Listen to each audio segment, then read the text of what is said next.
আল্লাহর নবী সাল্লাল্লাহু আলাইহি সাল্লাম বলছে, শেষ জামানায় আমার উম্মতের উপরে 3টা বড় আযাব আসবে। তাদেরকে জমিনে ধসাইয়া দেওয়া হবে, পাথরের বৃষ্টি বর্ষণ করা হবে, আর চেহারা বিকৃত করে দেওয়া হবে। আল্লাহর নবীকে সাহাবীরা বলছে, কখন? ইয়া রাসূলুল্লাহ। নবীজি বলছেন, ইজা জাহারাতিল কাইনাত, যখন গায়িকা বেড়ে যাবে, ওয়াল মাআজিফ, বাদ্যযন্ত্র বেড়ে যাবে, ওয়াস্তাহাল্লাতিল খামরা, মানুষ পানির মতো, এরকম পানির মতো হালাল মনে করে মদ পান করতে থাকবে।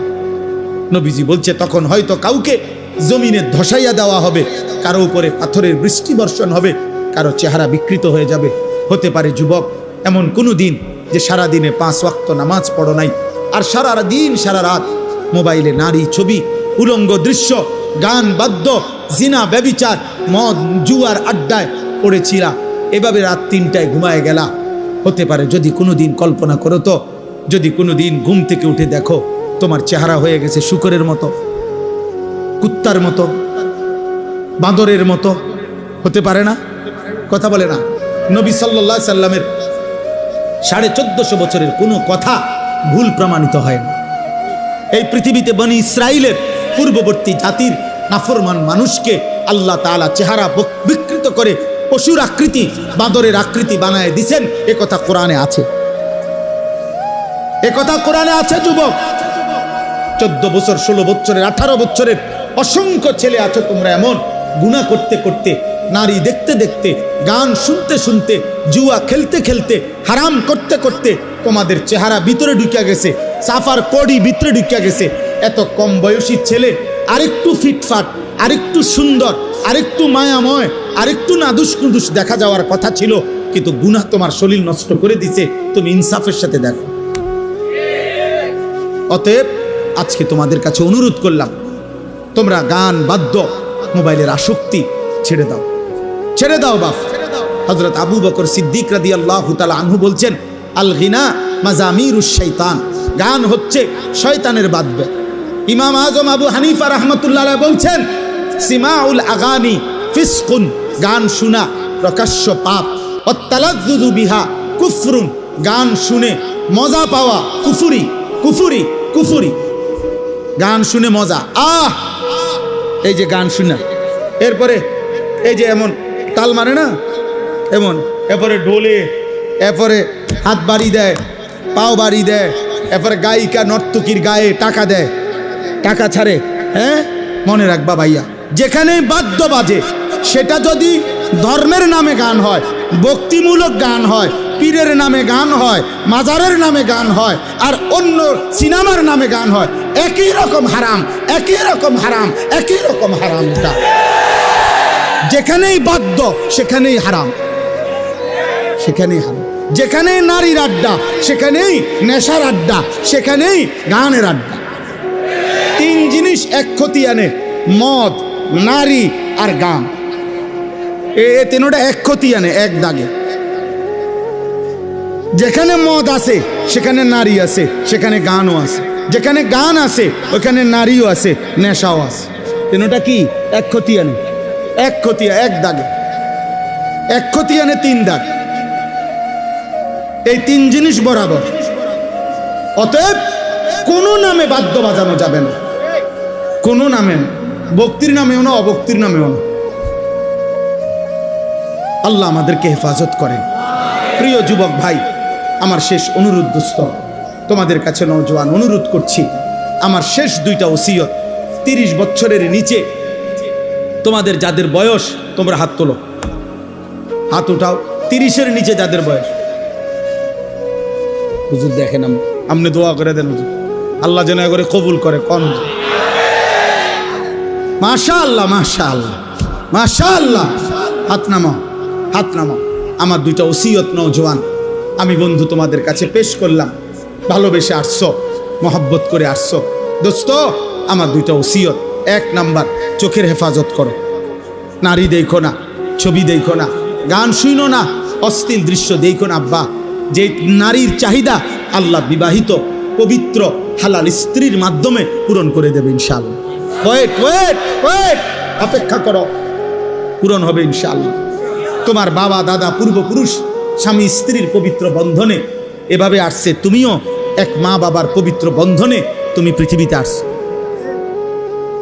অতএব মিলে যাবে। তুমি সবর করো, নষ্ট হয়েও না, চরিত্রহীন হয়েও না।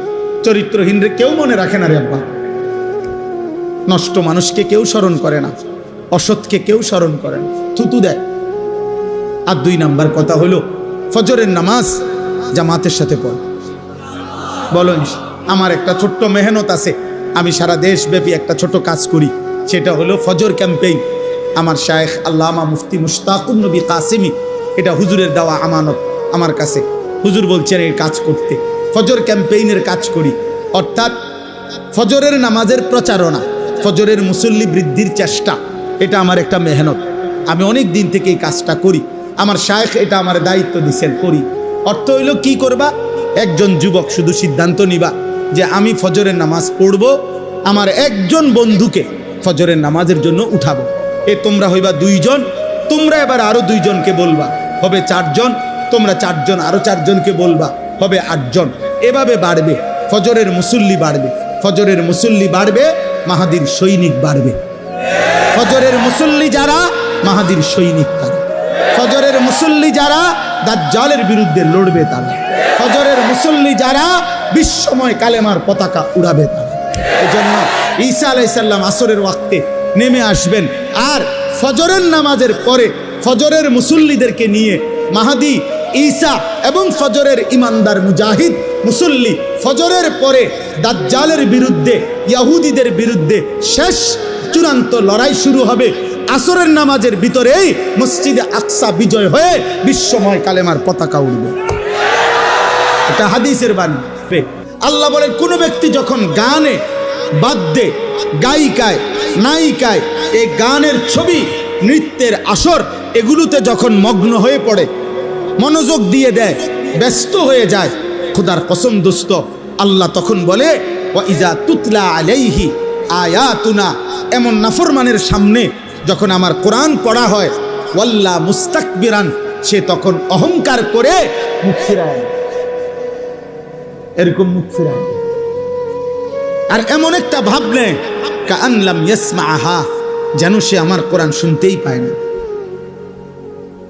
কাআন্না ফি উযুনাইহি ওয়াকরা, অথবা এমন একটা ভাব নেয় যেন সে আগের থেকেই কানেই শুনে না, বধির।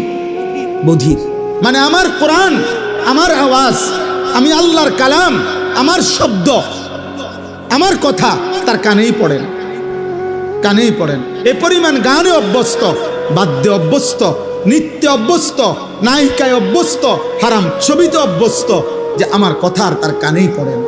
ফাবাশশিরহু বিআযাবিন আলীম, আল্লাহ বলে, বন্ধু এই সমস্ত নাফরমানদেরকেও অত্যন্ত মর্মান্তিক, নিকৃষ্ট, ভয়ানক আযাবের সুসংবাদ দেন। এটা বিদ্রুপ করে আল্লাহ বলছে যে বন্ধু ওরে সুসংবাদ দেন যে তোমারে টাঙ্গাইয়া ফিরবে। আপনার জন্য সুসংবাদ, আপনি অপেক্ষা করেন, গান শুনতে থাকেন, নারী দেখতে থাকেন, ছবি দেখতে থাকেন, নাটক দেখতে থাকেন, সিনেমা দেখতে থাকেন, নর্তকীর নাচ দেখতে থাকেন, বাদ্যযন্ত্রের তালে তালে নাচতে থাকেন, মজা মারতে থাকেন। আল্লাহ ওয়াদা দিছে, ওরে বলে দিন শুধু আপনার জন্য একটি সুসংবাদ অপেক্ষা করছে, আপনাকে আল্লাহ সর্বোচ্চ পরিমাণের শাস্তি দেবে। আল্লাহ বলছে, বান্দা তুমি জানো না আমি রহমান, এটা তুমি শুনছো না, আমি রাহিম, আমি গাফফার, আমি গাফুর, কিন্তু বান্দা মনে রেখো আমি শুধু রহমান আর রাহিম না, আমি কিন্তু জব্বার, আমি কাহ্হার, আমি আজিজ, আমি যুনতিকাম। আমি যেমন দয়াবান তেমন আমি প্রতিশোধ গ্রহণকারী, আমি শাদীদুল ইকাব, কঠিন শাস্তিদাতা, আমি সারিউল হিসাব, দ্রুত হিসাব গ্রহণকারী। আমি ছাড়ব না, আমি ছাড়ব না। বন্ধু আমার, নওজোয়ান সাথী, আমি তোমাদের জন্য বলছি, প্রিয় ভাই আমার, এবার শেষ কথা শোনো।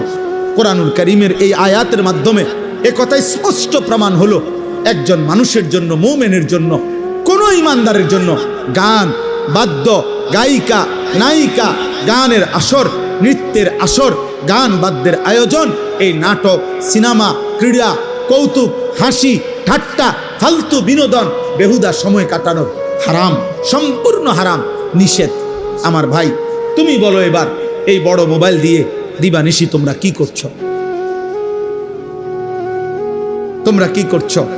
16 বছরের 14 বছরের, হ্যাঁ জরুরি কথা বলছেন, জরুরি কথা বলছেন। আজকে লক্ষ লক্ষ যুবক অনলাইনে মোবাইলে জুয়া খেলে। জুয়া, হায় জুয়ারি, হায় নেশাখোর, নারী লোভী, এই মোবাইলের আসক্ত যুবক। একটা কথা মনে রাখো, এই পৃথিবীতে মানুষ পাপীকে মানুষ নামে ডাকে না, পাপের নামে ডাকে। আবার বললাম, আবার শোনো আমারই কথা, মানুষ পাপীকে মানুষ নামে ডাকে না, পাপের নামে ডাকে। কোনো সুদখুরকে মানুষ মানুষ বলে না, সুদখুর বলে সুদখুর। কোনো ঘুষখুরকে মানুষ মানুষ বলে না, ঘুষখুরকে বলে। কোনো নেশাখোর তারে মানুষ আর মানুষ বলে না, তারে বলে মদখোর, নেশাখোর, গাঁজাখোর, ফুট্টাখোর, বাবাখোর, ডাইলখোর, ইয়াবাখোর, হারামখোর, হারামখোর। অতএব জুয়ারিকে, এই নাফরমান, পৃথিবীবাসী তোকে জুয়ারি বলবে, জুয়ারি। তোরে আর কোনোদিন মানুষ বলবে না। তোর 100 বছর পরে, 100 বছর পরে তোর নাতিরে মানুষ বলবে, সর, তোর দাদা ছিল জুয়ারি, তোর দাদা ছিল নেশাখোর, তোর দাদা ছিল সুদখোর। বেটা জ্বালাইয়া কইলা করে লাইছে গেরাম সুদ খাইয়া, সর তুই এনতে বেটা। শুধু তুমি না, তুমি তোমার আগামী জেনারেশনকেও কলঙ্কিত করে গেলা, লজ্জিত করে গেলা, লজ্জিত অপমানিত করে গেলা। মোবাইল প্রয়োজন থাকতে পারে কারো, প্রয়োজনকে প্রয়োজনের মধ্যে সীমাবদ্ধ রাখো। যেখানে অফিসের কাজ, ব্যবসার কাজ, চাকরির কাজ, পড়ালেখার কোনো কাজ, ঠিক আছে দোস্ত, প্রয়োজন তো প্রয়োজনই। মোবাইল ধরা কেউ হারাম বলে নাই। মোবাইলের হারাম ছবি, হারাম গান, হারাম দৃশ্য, হারাম নারী, সেটা হারাম বলছে। বড় মোবাইল এমনি হাত দিয়ে ধরা হারাম, সেটা না। তুমি নিয়ন্ত্রণ করো, নিজের আখলাকের হেফাজত করো। চরিত্রের সৌন্দর্য, প্রকৃত সৌন্দর্য, চরিত্রের পবিত্রতা, এটাই মূলত ভদ্রতা। আরবিতে একটা বিখ্যাত কিতাব আছে, লাতাইফুল মাআরিফ, ইবনু রজব হাম্বলি রাহমাতুল্লাহর কিতাব। উনি সেখানে লিখছেন, প্রত্যেকটা রাত সন্ধ্যা পৃথিবীবাসীকে ডাক দিয়ে বলে, হে পৃথিবীবাসী, আমি একবারের জন্যই এসেছি, আমি আর কোনোদিন আসবো না, তুমি আমারে কদর করো, নষ্ট করো না। প্রতিটা ভোর জগৎবাসীকে ডাক দিয়ে বলে, হে জগৎবাসী, আমি একবারের জন্যই এসেছি, আমি আর আসবো না, আমারে কদর করো, নষ্ট করো। 16ই নভেম্বর 2025 রোজ রবিবার। খোদার কসম বন্ধু, পৃথিবীতে এই শিরোনাম আর কোনোদিন হবে না। ইসরাফিলের ফু পর্যন্ত আর এই শিরোনাম হবে না। আগামী রবিবার হবে, কিন্তু সেটা 16ই নভেম্বর না। আগামী বছর 16ই নভেম্বর হবে, কিন্তু সেটা 2025 না, 2026। তার মানে হুবহু এই শিরোনাম আর হবে না, এই রাত আর হবে না। আজকের মাগরিবের ওয়াক্ত আর কোনোদিন হবে না। আগামীকালকের মাগরিবটা আগামীকালকের মাগরিবের ওয়াক্ত, আজকের এশার ওয়াক্ত আর কোনোদিন হবে না। আজকের জোহরের ওয়াক্ত আর কোনোদিন হবে না। সারাদিনে এক ওয়াক্ত নামাজ যারা পড়লা না, সারাদিন, তুমি মুসলমানের ঘরে জন্ম নিছ? তোমার মতো নিকৃষ্ট নাফরমান মুসলমান, মুসলমান এত বড় অসভ্য হয় যে 24 ঘন্টায় একবারও তার রবের সামনে যার কপাল সেজদা দেয় না, তার চাইতে নিকৃষ্ট গাদ্দার আসমানের নিচে জমিনের উপরে আর কেউ নাই। বেনামাজি তোর চাইতে নিকৃষ্ট গাদ্দার, অসভ্য, বেয়াদব আসমানের নিচে জমিনের উপর আর কেউ নাই। ভোরের কুত্তা তোকে দেখে লজ্জা পায়, সকালের কুত্তা, ভোরের কুত্তা আল্লাহকে বলে, আল্লাহ প্রথম নজর যেন কোনো বেনামাজির উপরে না পড়ে। কুত্তা তোরে দেখে লজ্জা পায়, কুত্তা। সমবয়সী কিছু অসৎ দুষ্ট, তোমার সমবয়সী কিছু চরিত্রহীন সারা বাস্তব তোমরা দেখো, যারা মোবাইল, নারী, ছবি আর এই চুলের এই বেহুদা মুশরিকের ফ্যাশন নিয়ে ঘুরো, তোমার সামান্য কিছু বন্ধু সমবয়সী ছাড়া খোদার কসম এই কায়নাতের কোনো কেউ তোমার দিকে তাকায় না। এই পৃথিবীর কোনো মানুষ, কোনো মানুষ বিবেকবান তোমার মতো লম্পটের দিকে, চরিত্রহীনের দিকে, নারী ছবি আর জিনার ব্যভিচারের দৃশ্য রাতভর উলঙ্গ ছবি নিয়ে যে পড়েছিলা, সকাল 8টা বাজে 9টা বাজে যেই জানোয়ার ঘুম থেকে উঠলা, তোমার দিকে ওই বাস্তব জানোয়ার যেটা কুত্তা, ওইটাও দেখে না। যদি ইনসাফ থাকে তো তুমি দেখো, তুমি চলো আমার লগে, আমার সাথে তুমি চলো কালকের মাহফিলে, দেখো তোমার সাথে আগায় আসে কয়জন, নামাজের দিকে আগায় আসে কয়জন। আও, কেউ তোমার দিকে ফিরে থুতুও ফেলবে না, থুতু। তুমি মনে করছো তোমার সুন্দর লাগে, তোমার কাছে সুন্দর লাগে, আর পৃথিবীর কারো কাছে না। অথবা তোমার সামান্য, তোমার মতো আরেকজন অসৎ, তোমার মতো আরেক চরিত্রহীন, যার কপালে সেজদা নাই, তোমার মতো আরেক গাদ্দার, যে গাদ্দার তোমার সাথে একই রকম। এই ছাড়া আর কেউ না, এই ছাড়া আর কেউ না। এই জন্য প্রিয় যুবক, প্রিয় নওজোয়ান, তোমার কাছে আমি অনুরোধ করব,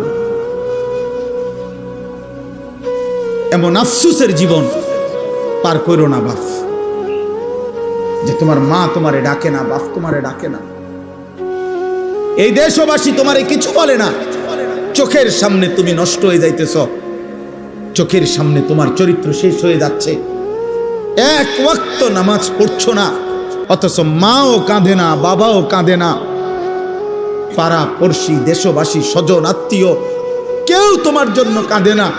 কিরে এই ছেলেটার পরিণতি কি হবে? ও যে আল্লাহ চেনে না, নামাজ চেনে না, তার শরীরের মধ্যে কোনো পাক পবিত্রতা নাই, পেশাব করে পানি নেয় না, ঢিলা নেয় না, কোন টয়লেট পেপার ব্যবহার করে না, কি দেখে, কি খায়, কি ঘুমায়, চেহারা কি, শরীর কি, চুল এটা কার মতো, প্যান্ট এটা কার মতো, গেঞ্জি এটা কার মতো। আহারে আব্বা, আমার বড় ভাই আমারে একবারে একদিনে 3বার চুল কাটাইছে, শুধু এক সুতা চুল, সামনে পিছনে 19-20 হয়েছে মনে। বড় ভাই 3বার সেলুনে পাঠাইয়া বলছে যে আবার চুল কাট। আমি 3বার চুল কাটছি, ভাই আমারে বলছে এরপরে এখন যায় গোসল কর। আমার পুরা জীবনে আমার এই 44 কেবল একটা 4টা ফুলওয়ালা রঙিন সাদা টুপির মধ্যে 4টা ফুল পালা একটা টুপি পরছিলাম। আমার আব্বা প্রথম নজর দেখেই আমার মারে বলছে তারে কই ওই টুপি খুলে ফেলতে। আমি জীবনে কোনোদিন সাদা টুপি ছাড়া অন্য কোনো টুপি পরি নাই, আমার সন্তানও যেন সাদা টুপি ছাড়া অন্য কোনো টুপি না পরে। আমি এশার নামাজের আগে আগেই খুলে ফেলছি, আর কোনোদিন পড়ি নাই। সেই ছোটবেলার কমপক্ষে 1997 সালে বা 98 সালে হবে আমার বাবার সেই স্মৃতি। আমি জীবনে একবার একটা পাঞ্জাবি এমব্রয়ডারি করা এদিক দিয়া বাজারে কিনা একটা পাঞ্জাবি কিনছিলাম, কিনা 4তলা হোস্টেলে থাকতাম, নিচে নাইমে আসছি আসরের পরে। আমার বড় ভাই দেখছে, ডাক দিয়া আমার পাঞ্জাবিটা টান দিয়া ধইরা টাইনা সিরা গায়ের থেকে টুকরা টুকরা করে ফেলছে। ও চিটা লাগাইলা কেন? দোস্ত আমার, আমি তোমারে আমার বুজুর্গি বুঝানোর জন্য বলি নাই যে এখন আমি মুরিদ বানামু। প্রথমে আগে আমার বুজুর্গিটা শুনে নেন, আমি কত বড় বুজুর্গ, আব্দুল কাদের জিলানির পরে শেষ এই আমি, এটা না। আমি বুঝাইতে চাচ্ছি যে আমার জীবনের সবচেয়ে বড় সৌভাগ্য কোনো মানুষের যে তার উপরে একজন অভিভাবক আছে, কেউ তারে নজর রাখে, কেউ তারে খেয়াল করে, কেউ তাকে টেনে ধরে, কেউ তাকে ফেরায় মন্দ রাস্তা থেকে, গুনার রাস্তা থেকে, ভুল পথ থেকে। কাউকে যদি কেউ ফিরায়, এমন একজন অভিভাবক যদি কারো কপালে জোটে, খোদার কসম এই কায়নাতের সর্বশ্রেষ্ঠ নিয়ামত। খানা তুমি 1000 বার খাইতে পারবা বিরিয়ানি, কিন্তু 1000 বারও যদি তুমি সর্বোৎকৃষ্ট খানা খাও, এরপরও 1000 বারই তুমি বাথরুমে গিয়া এগুলা থুইয়া করবা, এটা থাকবে না। এই পৃথিবী ভোগ করলে এটা হারিয়ে যায়, মিলিয়ে যায়, কিন্তু আখলাক শেষ হয় না, চরিত্র শেষ হয় না, চরিত্র শেষ হয়। আমি প্রায় বলি, ফিতাওয়ালা ক্যাসেট ছিল এক সময়, সেগুলো এখন নাই। সিডি ক্যাসেট ছিল এক সময়, চ্যাপ্টা চ্যাপ্টা, পাতলা পাতলা, এগুলো এখন নাই, এগুলো এখন নাই দোস্ত। এরকম বহু প্রযুক্তি আগে ছিল, সেগুলো এখন নাই, ওইগুলো তো হারিয়ে গেছে। কিন্তু ওইগুলোর মাধ্যমে ওই ফিতাওয়ালা ক্যাসেটে যত গান ছিল, যত নারীর গান ছিল, ভিডিও ক্যাসেটের মধ্যে যত নর্তকীর নাচ ছিল, ওই নাফরমান পুরুষ আর নারী যদি তওবা করে না থাকে, তাহলে গুনাহ কিন্তু কোনোদিন মুছবে না। হাসরের ময়দানে বাম কাদের ফেরেশতা আমলনামার মধ্যে ওগুলা লেখা দেখাবে। হতে পারে তোমার 25,000 টাকা দামের মোবাইল হারায় যাবে, হতে পারে ফেসবুক থাকবে না, হতে পারে ইউটিউব থাকবে না, কিন্তু রাত জেগে জেগে যে গুনাহ করছো, নারী দেখছো, ছবি দেখছো, উলঙ্গ নাচ দেখছো, খোদার কসম দোস্ত, বাম কাঁধে ফেরেশতা এগুলা লিখছে, আর এগুলো তো মুছবে না। তওবা না করলে, আল্লাহ মাফ না করলে এগুলো তো মুছবে না। হাসরের ময়দানে ওয়ালাদাইনা কিতাবুন ইয়ানতিকু বিল হক ওয়া হুম লা ইউজলামুন, আল্লাহ বলে হাসরের ময়দানে আমার সামনে তোমার আমলনামার খাতা, আমলনামার বই, ইয়ানতিকু, তোমার আমলনামার বই অটোমেটিক কথা বলবে, তোমার পৃষ্ঠা আমি আল্লাহর সামনে কথা বলবে, কোনো জুলুম করা হবে না। তোমার নেকির হিসাবেই তোমার হিসাব, তোমার গুনার হিসাবেই তোমার হিসাব হবে। এজন্য প্রিয় যুবক, তোমারে কেউ ডাকে না, তোমারে কেউ ফিরায় না। তোমার নারী, ছবি, মোবাইল, গান, বাদ্য, নৃত্য, অশ্লীলতা, বেহায়াপনা, চুল, চেহারা মুশরিকের মতো কেউ তোমারে ডাকে না, বলে না, কিছু বলে না। খোদার কসম, এটারে তুমি সফলতা মনে করো না, এটা তোমার জীবনের সবচেয়ে বড় লাঞ্ছনা, এটা তোমার জীবনের বড় ব্যর্থতা। তোমার কোনো অভিভাবক নেই, তোমার জীবনের বড় আফসোস। তুমি মুসলমানের ঘরে জন্ম নিয়া তোমার সেজদার কথা কেউ বলে না।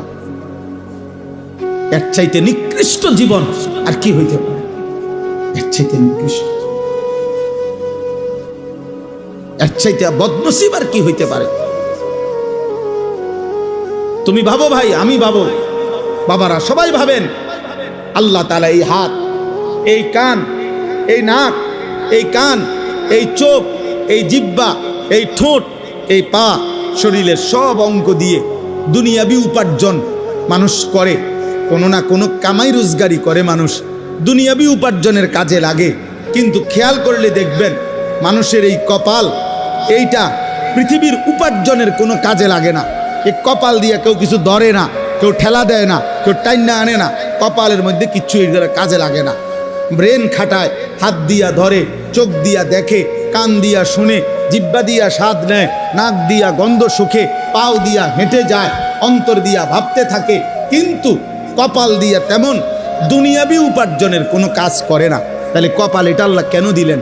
কপাল এটা দিয়া বাহ্যিক পৃথিবীর কোনো কাজ হয় না, অথচ আল্লাহ এই কপাল কেন দিলেন? খোদার কসম, আল্লাহ বলছে, বান্দা সারা অঙ্গ দিয়ে তুমি দুনিয়া সাজাও, কপাল শুধুই আমি আল্লাহ সেজদার জন্য বানাইছি। কপাল শুধুই সেজদা দিবা, সেজদা। এজন্য কপালকে আল্লাহ বানাইছেনই সেজদার জন্য। এজন্য সেজদা কাকে বলে তুমি হুজুরে জিগাও, তোমরা নওজওয়ান আলেমকে জিগাও, সেজদাই বলে কাকে? ওয়াদউল জাবহাতে আলাল আরদ, জমিনের উপরে কপাল রাখা, এটারে কয় সেজদা। সেজদা মানেই হলো কপাল রাখা। কোথায় বলে না, কোথায়? এই জন্য দোস্ত এটা মনে রাখবে, ইবলিস শয়তান আল্লাহ হুকুমে সেজদা দেয় নাই, একটা সেজদা, একবার শুধু কপাল নামায় নাই। আল্লাহ বলছে ফখরুজ ফা ইন্নাকা রাজিম, কোরআন শরীফের আয়াত। আল্লাহ বলছে বের হ বেঈমান, বাইর হ, বাইর হন থেকে, আজকের থেকে ফা ইন্নাকা রাজিম, ইবলিস আজকের থেকে তুই অভিশপ্ত। রাজিম, রাজিম, আউযু বিল্লাহি মিনাশ শাইতানির, বলে না রাজিম।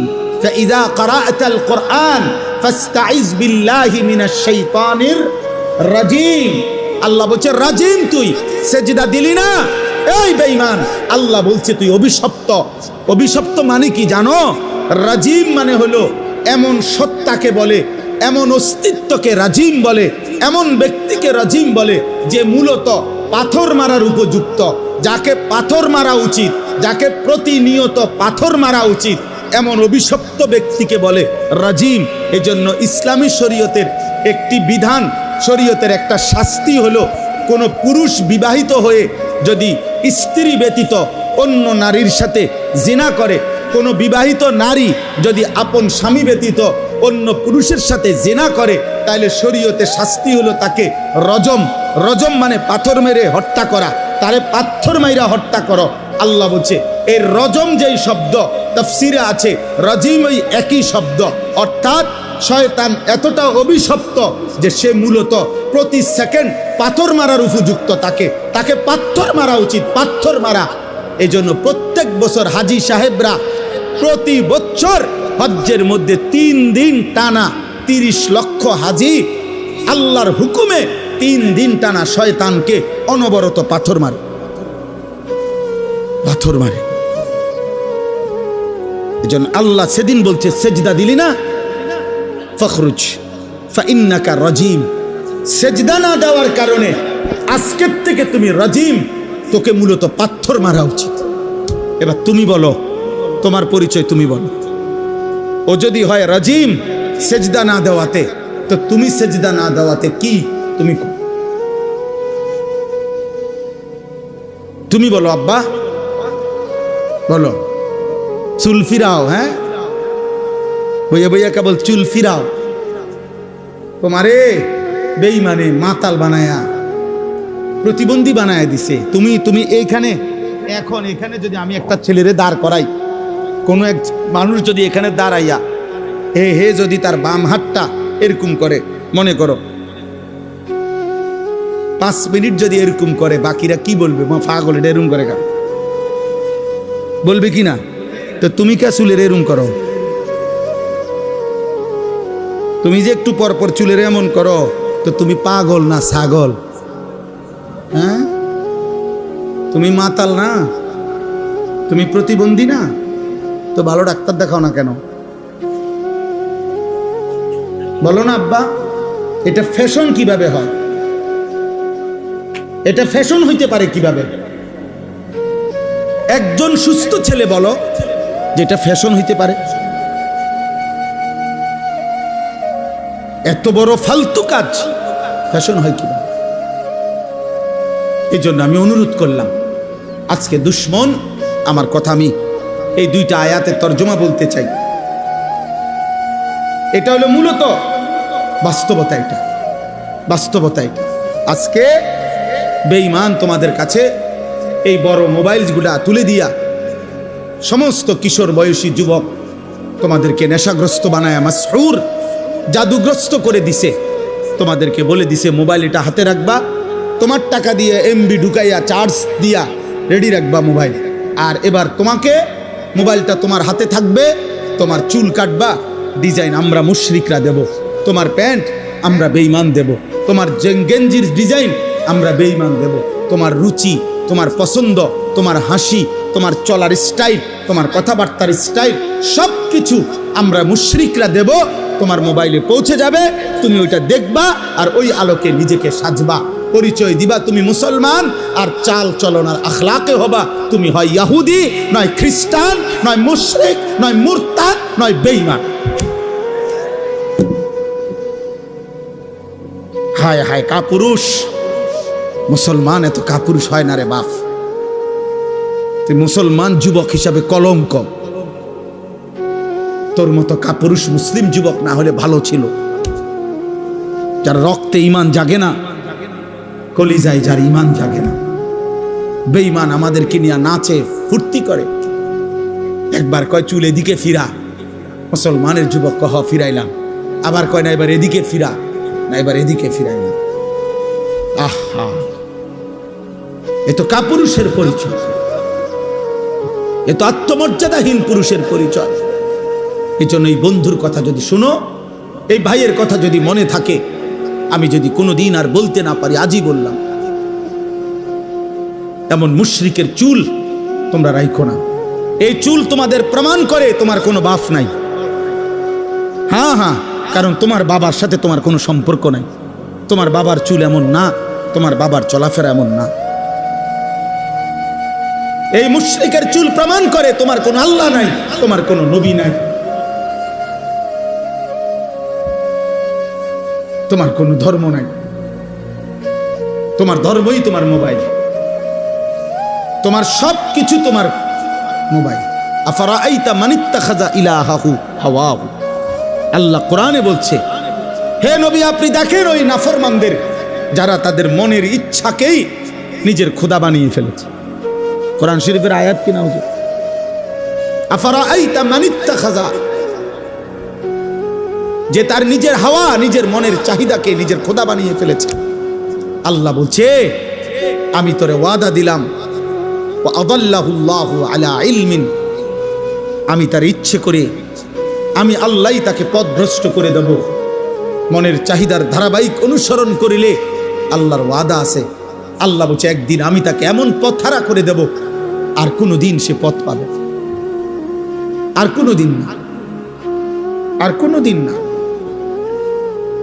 ওয়া খাতামা আলা সামঈহি ওয়া কলবি, আমি তার কানে এবং তার অন্তরে মোহর মেরে দেব। ওয়া জাআলা আলা বাসারিহি গিশাওয়া, আমি তার চোখের সামনে পর্দা ফেলে দেব। কানও বন্ধ, দিলও বন্ধ, চোখের সামনে পর্দা। ফামান ইয়াহদিহি মিন বাদিল্লাহ, আল্লাহ বলে বন্ধু বলেন তো এবার এই নাফরমানকে আমি আল্লাহকে বাদ দিয়ে এবার হেদায়েত দিবে কে? আল্লাহ যদি কারো কান বন্ধ করে দেয়, চোখ বন্ধ করে দেয়, দিল বন্ধ করে দেয়, প্রিয় বন্ধু এবার হেদায়েত দিবে কে? এবার তোমারে বাঁচাবে কে? এবার আলোর পথ দেখাবে কে? 365 দিন বছরের পর বছর, দিনের পর দিন যারা নামাজ পড়েন না, এই বয়স্ক বাবা, মাঝ বয়সী 30 বছর ধরে সুদ খান যারা, কিস্তি নেন, 40 বছর ধরে যারা বিড়ি খাইতেছেন, সিগারেট খাইতেছেন, বছরের পর বছর ধরে যারা বৃদ্ধ বয়স হয়ে যাওয়ার পরেও টেলিভিশনে চা দোকানে বসে বসে নাচ গান নর্তকীর ছবি দেখেন, নাটক সিনেমা দেখেন, যেই সমস্ত মায় বোনেরা 20 বছর 30 বছর ধরে বেপর্দা চলতেছে, কথায় কথায় বছরের পর বছর গালি দিচ্ছেন, হারাম রোজগার করছেন, 2 নম্বরই উপার্জন করেন, ওজনে কম দেন, 2 নম্বরই ব্যবসা করেন। এই নাফরমান যদি আল্লাহর কোনোদিন না ফিরায়, আল্লাহ যদি সিদ্ধান্ত নেয় যে ঠিক আছে নাফরমান, ভাত খা, ঘুম যা, পেশাব কর, যৌন চাহিদা পূরণ কর, বাচ্চাও হইব, ঘুমও আসবে, ভাতও খাইতে পারবা, বিল্ডিং দালানো হবে, কিন্তু আখিরাত আর দেব না, জান্নাত আর দেব না, কি হবে সেদিন?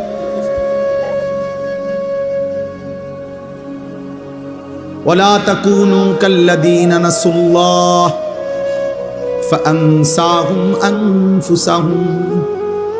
এই যে কোরআনের আয়াত, আল্লাহ বলে মুমিন আমি আল্লাহকে এই পরিমাণ ভুলে যেও না। বেশি দিন ভুলে গেলে বান্দা, একদিন আমি নিজেই তোমাকে তোমার আত্মপরিচয় ভুলিয়ে দেব। ফাআনসাহুম আখিরাতাহুম ফাআনসাহুম মাসালিহাহুম। আল্লাহ বলেন আমি তোমার কবর, হাসর, আখিরাত, মিজান, ফুলসিরাত ভুলিয়ে দেব। আর কোনোদিন মনে পড়বে না তুমি মরবা, আর কোনোদিন মনে পড়বে না তোমার কবর হবে, আখিরাত হবে। অথচ তুমি ভুলে গেলেও তোমার মৃত্যু হবে, হবে না? কথা বলে না? কেউ ভুলে গেলে মৃত্যু হয় না, কেউ না বুঝলে তার মৃত্যু হয় না, কেউ অসুস্থ হলে তার মৃত্যু হয় না। সুখে থাকলেও মরে যাবেন, দুঃখে থাকলেও মরে যাবেন, হাসলেও মৃত্যু হবে, কাঁদলেও মৃত্যু হবে। তবে হারাম থেকে বাঁচেন, গুনাহ থেকে বাঁচেন, গুনাহ থেকে বাঁচেন। এক মুমিনের প্রথম ডিউটি গুনাহ থেকে বাঁচা, দ্বিতীয় ডিউটি আল্লাহর হুকুম পালন করা। এটারে বলে তাকওয়া, তারকুল মুনকারাত, ফি'লুল খায়রাত। আগে হইল গুনাহ বর্জন, এরপরে হইল আদেশ পালন। আগে হইল ক্ষতিকারক জিনিস যেটা, এটা সরানো, এরপরে হলো উপকারী জিনিস আনয়ন করা। দাফউল মুদাররাতি মুকদ্দামুন আলা জালবিল মানফাআ। আরবি ভাষার প্রবাদ, গুরুত্বপূর্ণ মূলনীতি। আগে ক্ষতি সরাও, এরপরে উপকার আনো। আগে গ্রিলে ঝংকার রং দিবে, আগে ঝংকার সিরিজ কাগজ দিয়ে ডইল্লা, আগে ঝংকার সরাও যে সমস্ত পুরাতন, এরপরে রং লাগাও। আগে কুত্তা সরাও, এরপরে ভিক্ষা দাও। বাংলা ভাষায় বলে যে ভিক্ষা থাক, কুত্তা সামলাও। চাল দিয়ে নাম নেই, আপনি কুকুরটা সরান। আগে গুনাহ বর্জন করো। ইত্তাকিল মাহারিম তাকুন আবাদান নাস। নবী সাল্লাল্লাহু আলাইহি সাল্লাম বলেছে, গুনাহ ছাড়ো, তুমি হবে সর্বশ্রেষ্ঠ ইবাদতওয়ালা বান্দা। নবীজি বলছে, ফাত্তাকুদ দুনিয়া ওয়াত্তাকুন নিসা। দুনিয়ার ধোঁকা থেকে বাঁচো, নারীর ধোঁকা থেকে বাঁচো, নারীর ধোঁকা থেকে বাঁচো। আল্লাহ নবী সাল্লাল্লাহু আলাইহি সাল্লাম বলছেন, আল্লাহ কোরআনে বলছেন, ওয়াদারু যাহিরাল ইসমি ওয়া বাতিনা। হে আমার বান্দা, প্রকাশ্য গোপন সব গুনাহ থেকে বাঁচো, ছেড়ে দাও। ওয়ালা তাকরাবুল ফাওয়াহিশা মা যাহারা মিনহা ওয়া মা বাতান। আল্লাহ বলছে, বান্দা প্রকাশ্য গোপন কোনো অশ্লীলতা বেহায়াপনার কাছেও যেও না। আল্লাহ বলছে, ওয়ালা তাকরাবুজ জিনা। আমার বান্দা জিনা ব্যভিচারের কাছেও যেও না। ইন্নাহু কানা ফাহিশা। এটা খুব বেশি খারাপ কাজ। এই যুবক, নারীর এই অসভ্য প্রীতি, নারীর এই আকর্ষণ, এই মোবাইল, নারীর ছবি, অশ্লীল দৃশ্য, হারাম এই ছবি, খোদার কসম এটা ছবি না। মোবাইলের ওইটা নারী না, মোবাইলের ওইটা নারীর ছবিও না, এটা নারীর ছবির ছায়া। মোবাইলের ওইটা নর্তকী না, ওইটা নর্তকীর ছবিও না, নর্তকীর ছবির ছায়া। ছায়ার সাথে প্রেম হয় না, ছায়ার সাথে ভালোবাসা হয় না, ছায়ার সাথে রাত কাটায় না, ছায়ার সাথে জীবন নষ্ট করে না কোনো বেওকুফ বোকা মূর্খ ছাড়া আর কারোর জন্য এটা সাজে না। এজন্য মোবাইলের এটা ছায়া, ছায়া, এটা নারী না। সিনেমা নাটকের এটা ছায়া, এটা নারী না। ছবি ও না, এটা ছায়া, এটা ছায়া। তো আল্লাহ তাআলা এই আয়াতের মধ্যে, সূরা লোকমানের এই দুইটা আয়াত, এবার আমি সংক্ষেপে এটা বললেই আমার কথা শেষ হয়ে যাবে। এই দুইটা আয়াতের মধ্যে আল্লাহ তাআলা মক্কার কুরাইশ কাফের, একজন কাফের নজর ইবনে হারিস, এই কাফের নবীজি সাল্লাল্লাহু আলাইহি সাল্লামের কোরআন, নবীজি যখন কাউকে কালেমার দাওয়াত দিতেন তখন নবীজি তার সামনে কোরআন পড়তেন। তো আল্লাহর কোরআন পড়লেই ধীরে ধীরে ওই মানুষটার দিল নরম হয়ে যেত, নবীজির দলভুক্ত হয়ে যেত। তো মক্কার কুরাইশরা বারবার ভাবত যে মুহাম্মদ এবং তার অনুসারীদের উপরে আমরা জুলুম অত্যাচার করি, কত গালিগালাজ করি, আমরা মুহাম্মদের অজান্তে আমরা লোকদেরকে বুঝাই, কিন্তু এই কোরআনের সামনে কোনো কিছুই টিকে না। মুহাম্মদ যখনই কোরআন পড়ে মানুষগুলোর দিল নরম হয়ে যায়, মানুষ তার দলভুক্ত হয়ে যায়। সুবহানাল্লাহ। তো এই মক্কার কাফেররা বলল, আহারে, আমাদের কাছে তো কোরআনের বিপরীত কিছু নাই, যেটা দিয়ে মুহাম্মদের কালেমার দাওয়াত ঠেকাবো, এটা তো নাই আমাদের কাছে। তখন এই মক্কার কুরাইশ নজর ইবনে হারিস, এই কাফের সর্দার, ইরান থেকে, মানে এখন বলে ইরান, আগে বলতো পারস্য, এই ইরান থেকে সে ব্যবসার উদ্দেশ্যে গিয়া ইরান দেশ থেকে একজন নারী যে ছিল দাসী, সাথে সাথে গায়িকা, নর্তকী, যে নাচতে পারত বাদ্যের তালে তালে এবং পুরান দিনের কিচ্ছা কাহিনী সুর দিয়া দিয়া টাইনা টাইনা সে গাইতো, শুনাইতো। আর সে দেখছে ওইখানে লোকজন গোল হইয়া এরকম গায়িকার গান, বাদ্য, নৃত্য, গানের আসর শুনে খুব মনোযোগ দিয়া। তো এই নজর ইবনে হারিস অনেক টাকা দিয়া একটা দাসী কিনে আনছে মক্কায়। আইনা মক্কার কুরাইশদেরকে বলছে, মুহাম্মদের কোরআনের ব্যতিক্রম বিকল্প আমি একটা জিনিস রেডি করছি। নাউজুবিল্লাহ। বলছে কি? তো এই কথা বলার পরে সে এই কুরাইশদেরকে একসাথ করে বলছে, এই দেখো। তখন সে তার ওই দাসী যে গায়িকা ছিল, নাচতে পারত, গান গাইতে পারত, বাদ্যের তালে তালে নাচতো, গাইতো, পুরান দিনের কিচ্ছা কাহিনী সুরে সুরে টাইনা টাইনা বলতো, এই না দাসীকে সে এদের সামনে পেশ করছে। এবার সে বাদ্যের তালে তালে নাচে, গায়, আর ওই পুরান দিনের কিচ্ছা কাহিনী সুরে সুরে টেনে টেনে বলে। আর আস্তে আস্তে কিছু দুষ্ট চরিত্রের যুবক, কিছু দুষ্ট চরিত্রের অসৎ মানুষ ধীরে ধীরে ওই গান বাদ্যের আড্ডার মধ্যে জমতে শুরু করছে। আর তখন এই ব্যক্তি, এই নজর ইবনে হারেস, এই মুশরিক কাফের বৈশা বৈশা নবীজিকে ঠাট্টা করত আর বলতো, মোহাম্মদ তোমার কোরআন এবার বুঝবা, দেখি তোমার কোরআন শুনে কয়জন আর আমার গায়িকার গান শুনে কয়জন। কোরআনের বিপরীতে নবীর কোরআনকে, দ্বীনকে, শরীয়তকে ঠাট্টা করত। এই মুশরিকের এই আচরণের জবাবে কাফেরদের এই গান বাদ্য, গানের আসর, গায়িকার আসর, নায়িকার আসর, নৃত্যের আসর, বাদ্যের আসর জমানোর কারণে আল্লাহ তাআলা তাদের জবাবে কোরআনের এই দুইটা আয়াত নাজিল করেছে। বুঝতে পারছনি ভাই? এবার আয়াতের তর্জমা শুনেন। আল্লাহ তাআলা বলেন, অমিনান নাসি মান ইয়াশতারি লাহওয়াল হাদিস। আল্লাহ বলেন, বন্ধু কিছু নাফরমান পাপী আছে, লোক এমন, কিছু লোক এমন আছে যারা প্রতিনিয়ত বেহুদা কথা, অনর্থক কথা, এই অনর্থক কথা বলতে, বেহুদা কথা বলতে, অপ্রয়োজনীয় গুনাহ মিশ্রিত কথাবার্তা সংগ্রহ করে, ক্রয় করে, ব্যবস্থাপনা করে, আসর জমায়।